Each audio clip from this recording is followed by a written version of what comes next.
দ্বিতীয় টেস্টে বাংলাদেশের বিপক্ষে মাঠে নামবে ইন্ডিয়া এবং এই ম্যাচটা শুরু হবে কানপুর স্টেডিয়ামে। কানপুর স্টেডিয়ামে যদি আমরা ইন্ডিয়ার বিগত বছরগুলোতে টেস্টের পরিসংখ্যান দেখি তাহলে দেখতে পাই যে ইন্ডিয়া এ পর্যন্ত যতগুলো বিপক্ষ দলের বিপক্ষে খেলেছে কানপুর টেস্টে, সেখানে দেখা গেছে যে কানপুরের স্টেডিয়াম ইন্ডিয়ার বিপক্ষে কথা বলছে। অর্থাৎ ইন্ডিয়া কিন্তু 50%-এর বেশি ম্যাচ হেরেছে, 60%-এর মতো ম্যাচ তারা হেরেছে, 40%-এর মতো ম্যাচ তারা জিতেছে। তার মানে ইন্ডিয়ার জন্য সবসময় কানপুর স্টেডিয়ামটা আনলাকি ছিল। তারা সবসময় ম্যাচ হারার দিকেই তাদের রেকর্ডটা বেশি এই স্টেডিয়ামে। সেদিক থেকে বাংলাদেশের জন্য একটা লাকি চান্স রয়েছে, বাংলাদেশের জন্য একটা সুযোগ রয়েছে কানপুর স্টেডিয়ামে নিজেদেরকে প্রমাণ করার। এখানে কিন্তু বাংলাদেশকে যে বিষয়টার উপর সবচেয়ে বেশি গুরুত্ব দিতে হবে সেটা হচ্ছে বাংলাদেশের ব্যাটিং অর্ডার।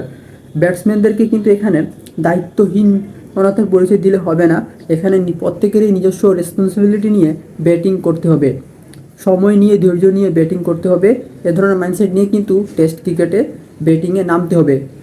বাংলাদেশ টসে জিতুক বা না জিতুক সেটা ইম্পর্টেন্ট বিষয় নয়। প্রথম ম্যাচে আমরা দেখেছি বাংলাদেশের ব্যাটসম্যানরা কীভাবে একের পর এক ভুল শট খেলে আউট হয়েছে এবং দায়িত্বহীনতার পরিচয় দিয়ে ম্যাচ হারিয়েছে। অর্থাৎ বলারদের কোনো ধরনের অজুহাত বা এরকম কিছু ছিল না, বলাররা কিন্তু তাদের কাজ ঠিকমতো করেছে, ব্যাটসম্যানরা বরাবরই ব্যর্থতার পরিচয় দিয়েছে, যে কারণে বাংলাদেশ ম্যাচ হেরেছে। সেই ম্যাচটাতে বাংলাদেশ ড্র করতে পারতো, যেহেতু বাংলাদেশের ব্যাটসম্যানরা কিন্তু চমৎকার ক্রিকেট খেলছিল শুরুর দিকে, কিন্তু শেষের দিকে এসে প্রত্যেক ব্যাটসম্যানই কিন্তু ব্যর্থতার পরিচয় দিয়েছে।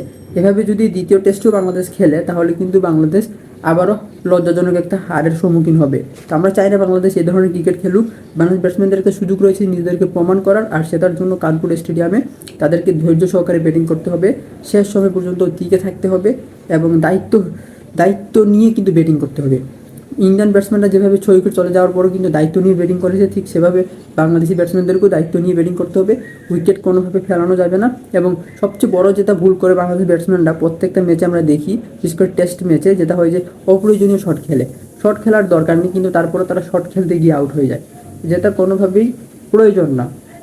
বাংলাদেশের এই মুহূর্তে কিন্তু টেস্টে যে জিনিসটা ইম্পর্টেন্ট সেটা হচ্ছে কি ধৈর্য নিয়ে ডিফেন্স মোডে ক্রিকেট খেলা। এখানে অ্যাটাকিং ক্রিকেট খেলা বা বাউন্ডারি মারার কোনো দরকার নাই। এখানে আপনাকে ধৈর্য সহকারে টিকে থাকতে হবে, এই টিকে থাকার লড়াইয়ের ক্রিকেট খেলতে হবে, এ ধরনের ব্যাটিং করতে হবে, তাহলেই কিন্তু বাংলাদেশ টেস্ট ক্রিকেটে সফল হবে। আশা করি বাংলাদেশ ইন্ডিয়ার বিপক্ষে ম্যাচ জিততে না পারলেও দ্বিতীয় টেস্টে বাংলাদেশ যদি ইন্ডিয়ার বিপক্ষে টেস্ট জিততেও না পারে তারপরও ড্র করতে পারবে, এ ধরনের সম্ভাবনা রয়েছে।